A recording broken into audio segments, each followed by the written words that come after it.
c'est tout le monde, je reviens dans cette vidéo pour vous faire mon bilan de l'année 2014. Avec les chiffres, d'abord les chiffres livresques, j'ai lu 60 livres cette année. Pour certains c'est pas beaucoup, mais il faut savoir que ça fait que cette année que j'ai repris la lecture, donc milieu d'année, 6 mois que je relis, donc c'est pour ça qu'il n'y a pas énormément de livres. J'ai pas lu énormément de livres parce que ça fait que 6 mois que je relis, parce qu'avant je ne lisais pas du tout. Donc voilà, où je mettais vraiment beaucoup de temps à lire un livre. Et du coup voilà, je sais pas combien ça fait de pages. Et j'ai acheté, par contre là ça fait mal, 92 livres cette année. Donc j'ai pas acheté moi toute seule, on m'en a offert bien sûr, j'en ai eu d'occasion et tout. Mais 92 livres, waouh. Après il y a les fêtes aussi, hein. Ouais. Et ça fait que depuis la moitié, ça fait que 6 mois que je relis. Bref, oublions ce chiffre-là. Ma palle est de plus de 50 livres. Enfin, 60 même. Enfin, bref, ma palle aussi. Ma palle est... Pour certains, il y en a qui ont plus de 200 livres dans leur palle, mais moi déjà 50 livres, c'est énorme. J'étais en train de compter, j'ai vu plus de 50 et je me suis dit, oh non c'est bon, j'arrête de compter, ça va me déprimer. Voilà, donc maintenant passons à tout ce qui est YouTube. Donc j'ai ouvert ma chaîne le 11 juin 2014, donc ça fait à peu près 5 mois. J'ai pas fait le total, le calcul comme ça, mais ça fait à peu près 5 mois. J'ai regardé le premier commentaire, il datait de 5 mois. J'ai à l'heure actuelle 257 abonnés. Peut-être que quand vous regardez cette vidéo j'en aurai plus ou j'en aurai moins, je ne sais pas, mais moi quand j'ai regardé et que j'ai tout noté là-dessus, j'en avais 257, donc c'est juste énorme en 5 mois. C'est juste voilà, énorme, ça fait super plaisir. Ensuite, j'ai 6874 vues, ce qui est énorme aussi. C'est énorme. Et il y a 21 182 minutes regardées. Enfin, c'est juste énorme tous ces chiffres-là, alors que ça fait même pas 5 mois, comme j'ai dit, que je fais des vidéos. C'est énorme, enfin, bref. J'ai 336 j'aime, donc pareil, c'est énorme. Après, j'ai pas compté ma vidéo de 2015, juste mes vidéos de 2014. Et j'ai 4 je n'aime pas, donc après c'est normal qu'il y ait des gens qui n'aiment pas, mais par rapport au nombre de j'aime, c'est rien du tout, donc voilà, c'est super. Et j'ai 248 commentaires, par contre là je sais pas s'il y a mes commentaires dans le lot aussi, mais voilà, c'est énorme aussi. Au total, j'ai 34 vidéos et ma vidéo la plus vue, c'est un livre, un film sur le labyrinthe, donc c'est mon avis sur le film Le Labyrinthe. Maintenant, passons au top 10 de mes livres préférés. Donc ça a été dur de classer, sauf pour le premier, ça me paraissait évident, mais ça a été dur. Il y a des livres que j'ai mis en 8ème position, en 9ème position, et ça me fait trop mal de les mettre à ces positions. Et il y a des livres que j'ai beaucoup aimés, mais que j'ai pas pu mettre aussi dans mon classement. Donc voilà. Mais là, j'ai mis dans mon classement, j'ai mis les livres qui me font... en fait, c'est livres que j'ai adorés ou que j'ai bien aimés, mais qu'en fait...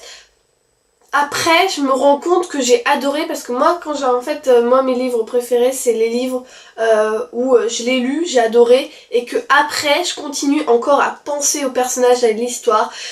Enfin voilà, ces livres-là, ils sont toujours dans mon esprit, je les oublierai pas, peut-être qu'il y a des détails que j'ai oubliés, mais je pense tout le temps à ces livres-là. À chaque fois que je vois un truc qui me font, par exemple dans Hunger Games, à chaque fois que je vois un sucre, je pense à Finnick. Voilà, c'est comme ça, c'est des trucs comme... C'est les livres qui me font vraiment... qui font partie de moi en fait.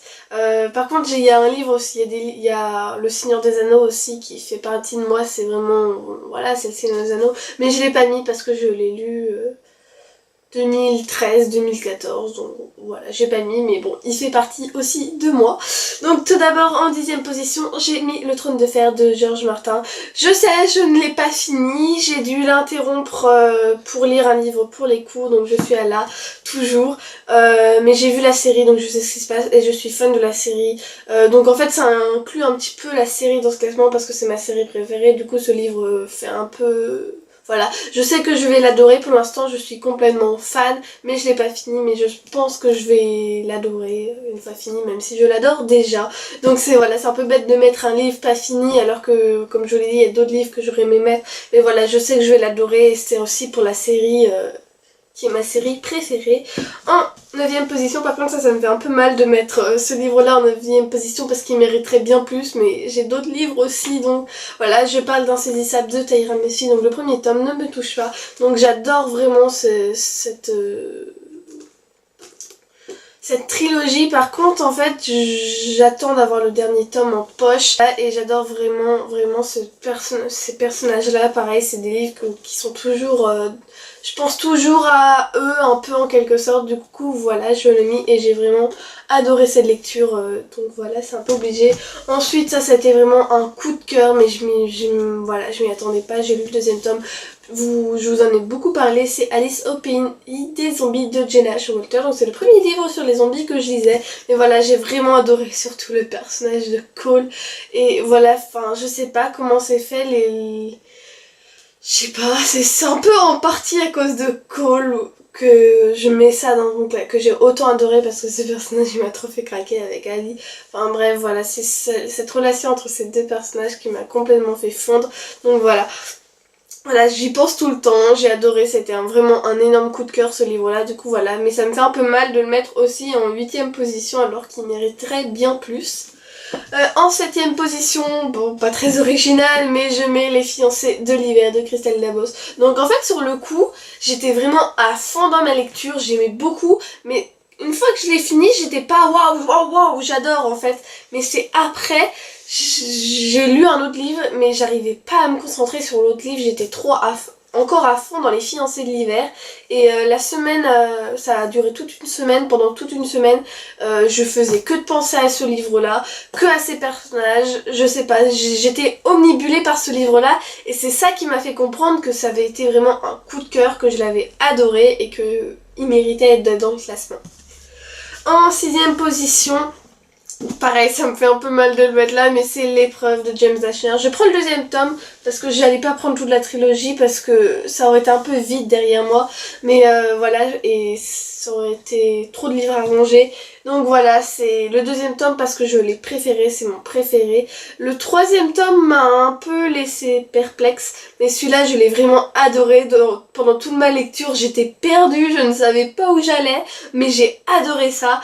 Et voilà, j'ai vraiment adoré et j'ai hâte de le voir adapté au cinéma parce qu'il va être adapté. Et voilà, j'ai beaucoup aimé ce livre. Ensuite, en 5ème position, j'étais obligée, après il y en a, ils vont me dire « Oh, toi aussi, nanani ». Il y a des gens maintenant qui, pour eux, le soufflet est un petit peu redescendu, mais pour moi, je peux pas ne pas le mettre dans le classement parce qu'une fois, j'ai été bouleversée par ce livre-là. Je l'ai adoré, c'est le seul livre que j'ai relu plusieurs fois. Parce qu'en fait il est court, il y a des livres que j'aimerais bien relire comme Divergente ou d'autres choses, mais vous verrez ça après. Mais comme c'est 3 tomes, et bah, je peux pas les lire, mais voilà, je peux pas les relire parce que ça prend beaucoup de temps et comme je l'ai dit, bah, pas les assez trop, ça me déprime assez comme ça. Mais voilà, ce livre-là j'ai beaucoup aimé, le film m'a un peu déçu, il était pas à la hauteur de mes espérances. Mais voilà, je parle de Nos étoiles contraires de John Green, donc voilà, j'étais obligée parce que ce livre-là, il m'a fait rire, il m'a fait pleurer, et c'est marquant, et après avoir lu ce livre-là, j'ai fait que d'y penser, pareil, pendant plus d'une semaine, j'étais bouleversée, il m'a marqué ce livre-là, leur histoire d'amour est tellement belle et tellement tragique, mais voilà, il m'a fait rire, il m'a fait pleurer, j'adore ce livre-là et je suis obligée de le mettre. Et après, il y en a, ils vont me dire, oh, tu fais comme tout le monde aime ça. Mais bon, oui, tout le monde aime ce livre-là, mais il est génial. Après, c'est pas le meilleur livre, mais voilà, il mérite vraiment d'être dans le classement. Et ensuite, oui, j'ai découvert que cette année, j'ai lu que cette année ces livres-là, mais comme je vous l'ai dit avant, je ne lisais pas. Et je parle bien sûr de Hunger Games de Suzanne Collins. Donc celui-là, il est en 4ème position. Donc voilà, le deuxième tome, parce que c'est mon préféré de tous. Je sais pas pourquoi, peut-être parce que la fin est... Je sais pas, mais c'est mon livre préféré, mon Hunger Games préféré. Même si j'adore la fin du dernier tome parce que Team Pita à fond, oui en partie pour Pita. J'avais vu les films avant de lire les livres et j'avais vraiment adoré. Et les livres toujours autant, donc voilà, je suis obligée de les mettre dans le classement, c'est normal, vous me comprenez, c'est Hunger Games quoi. En 3ème position, vous allez peut-être être étonnés parce que je vous en ai dit que du bien, mais je parle de The Mortal Instrument. Avant il était dans ma première place. Mais comment dire, le 5e et le 4e tome m'ont un peu déçu, voire beaucoup même. Et du coup c'est un peu redescendu, mais je suis quand même obligée de mettre dans le top 3 parce que ce tome-là m'a vraiment... Enfin, les 3 premiers tomes de la trilogie, enfin de cette saga, ont été vraiment des énormes coups de cœur. J'ai adoré le personnage de Jace, enfin bref, tout est génial. Mais je pense que si ça sert à rien de lire la suite parce que moi ça m'a un petit peu... Je pense que j'aurais préféré ne pas avoir de suite à ce livre, vraiment. Mais voilà, j'ai quand même... C'est quand même ma saga chouchoute, je suis obligée de la mettre parce que je l'adore, mais il paraît que le 6e tome est mieux, donc je l'achèterai quand même bien sûr et je le lirai. Mais voilà, vous attendez peut-être au top 1, mais en fait le 5e et le 4e tome m'ont un peu fait moins aimer cette saga. Mais j'adore toujours quand même les personnages de l'univers et tout, et je vous le recommande. Mais pas besoin d'aller lire jusqu'au 4 et au 5 à mon avis. Parce que moi ça m'a un peu dégoûtée. En deuxième position, je parle bien sûr de Divergente de Véronique Arros. Je vous montre le 3e tome parce que c'est mon préféré. Pareil, il m'a fait pleurer, mais pleurer. Mais voilà, cette fin... Elle est quand même belle et bref, à chaque fois j'y repense, j'ai regardé le film tout à l'heure et voilà, maintenant j'ai les larmes aux yeux, mais voilà, il est magnifique ce livre-là, cette trilogie. Si vous avez lu que le 1er tome et que vous aimiez à moitié, continuez parce que la fin est juste extraordinaire et je vous la recommande vraiment. Il y a le film 2 qui va sortir et à vrai dire, je vous ai pas fait trailer et reaction parce que moi de toute façon... Dès qu'il est sorti, j'étais le regarder, donc j'ai même pas pris le temps de faire ça. Mais voilà, j'ai un petit peu sceptique pour le film, mais bon, les livres, j'ai trop envie de les relire, mais c'est quand même 3 livres, et j'ai beaucoup de livres à lire avant, mais j'aimerais vraiment les relire, parce qu'ils sont juste géniaux.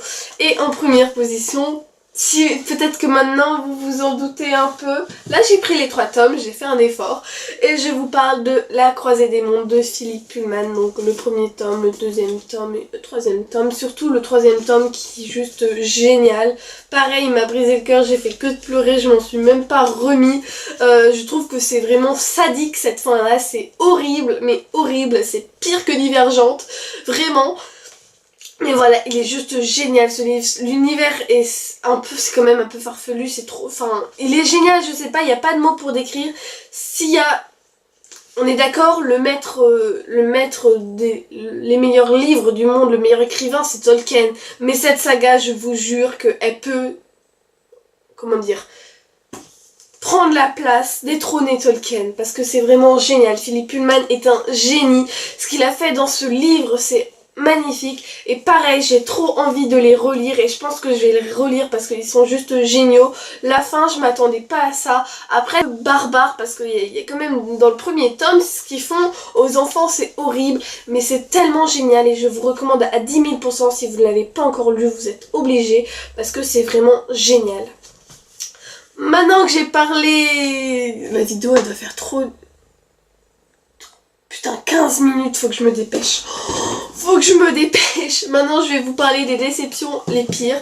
En 3e position, je vous parle de Eleanor and Park de Rainbow Rowell. Tout le monde a adoré ce livre, sauf Margot, non pas Margot, une booktubeuse, Margot, liseuse, une booktubeuse ou je sais pas quoi. Enfin, elle a changé, mais voilà, avant c'était une booktubeuse, maintenant son nom est un peu plus long, mais voilà, c'est quand même une booktubeuse. N'a pas aimé non plus. Moi c'est pas que j'ai détesté, j'étais à fond dans le livre mais ça m'a pas marqué, j'ai pas aimé autant que ça, j'étais déçue, tout le monde en parlait du bien, tout le monde en disait du bien, mais moi ça m'a pas fait ça, c'était trop simple pour moi, comme je vous ai dit, je vous ai présenté à part un le contraire que des livres fantastiques, dystopiques, etc.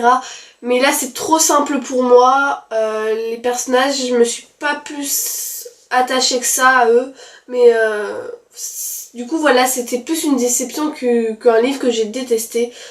Voilà, maintenant passons au livre que j'ai détesté. Je n'ai pas avec moi et je suis contente de ne pas l'avoir avec moi parce que ça veut dire que je n'ai pas dépensé mon argent pour de la merde. Je vous parle de Ugly the Stuttgart Westerfell que j'ai vraiment détesté. Sur le coup en fait ça allait. J'avais pas accroché mais ça allait. Mais en fait maintenant je me rends compte que j'ai perdu mon temps avec 4 tomes. Surtout le dernier, le deuxième Prétise m'a gonflé à un point inimaginable. Les personnages sont niais, l'idée est bien mais les personnages sont horribles, c'est mal exploité. Voilà, et le 4e tome avec un nouveau personnage, je ne sais même plus comment il s'appelle, mais il m'a énervé, je le détestais. Si je devais mettre une note à ce 4e tome, ça serait 4, c'est tout, parce que voilà, je l'ai détesté, il ne servait à rien, ça a été du gâchis, bref. Heureusement que je les ai empruntés à la bibliothèque, je ne sais même pas pourquoi j'ai été lire jusqu'au 4e tome. Et en première position, je vous parle d'Ici et Maintenant, de Anne Brachard. La couverture est jolie, c'est le seul point positif de ce livre, c'est pour ça que je le garde et que je ne le revends pas, parce qu'il est joli et c'est tout. Ce livre-là, je l'ai pas aimé du tout. Les personnages sont cons, mais désolée de mon langage, mais ils sont inutiles, ils sont plats, ils n'ont rien pour eux. L'histoire, ça peut être sympa, une fille qui vient du futur voir un garçon, mais c'est très mal exploité. Peut-être qu'après c'est bien, je sais même pas, il y en a qui trouvent ça bien écrit. Moi les personnages m'ont gonflé, l'histoire aussi, du coup j'ai même pas fait attention aux points positifs parce que tout a été nul pour moi. L'histoire, enfin c'est lent, je vois même pas. Les personnages ils sont idiots, enfin je sais pas comment dire, mais ils font des trucs débiles que je vois pas où, en fait on voit pas où ils veulent en venir. Moi les pages je les ai lues en diagonale parce que ça m'a gonflé. Je l'ai quand même terminé et applaudissez-moi. Et aussi je trouvais que c'était un petit peu du copier-coller, pas du copier-coller, mais que ça ressemblait quand même à beaucoup de choses. Surtout ça m'a fait un peu penser à Divergente, mais un Divergente vraiment très très foiré. Voilà. Et vos coups de cœur de cette année. Il y a beaucoup de vidéos comme ça qui circulent et moi j'adore cette vidéo, même si ma wishlist va exploser à cause de ça. Il y a plein de vidéos comme ça qui me donnent envie, j'ai envie d'acheter plein de livres, mais je me fais ce mois-ci, j'essaie de n'acheter aucun livre parce que je suis en pleine dépression en voyant tout les nombres de livres que j'ai à lire, même si par rapport à certains c'est rien du tout. Donc voilà, j'espère que cette vidéo vous aura plu et je vous dis à bientôt pour de nouvelles vidéos. Bye!